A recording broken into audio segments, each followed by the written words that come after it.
ఈయన నంబర్లే గానీ మూట దింపి ఇప్పి చూపించండి. అట్టగానండి. ఇన్ని ఇడ్లీలు తెచ్చావిడ్రా? మరి 494 రూపాయలకు ఆ మాత్రం ఇడ్లీలు రావేంటి?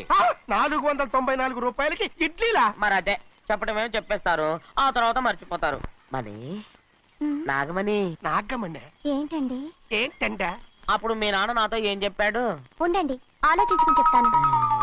ఏంటమ్మా ఫ్లాష్ బ్యాక్ వెళ్తున్నావా? అవును. బాబా ఆకలేస్తుందిరా. ఏ, ఆ రామస్వామి హోటల్కి వెళ్ళి కాస్త తెచ్చిపెట్టు. నాకు కూడా ఆకలిస్తుందండి. నువ్వేదైనా తిని నాకు మాత్రం ఒట్టి ఇడ్లీ పడరా. ఇదిగో ఈ నోటు ఎంతో తెలుసా? నేనేమన్నా తెలివి తక్కువ అనుకున్నారా? 500 నోటు.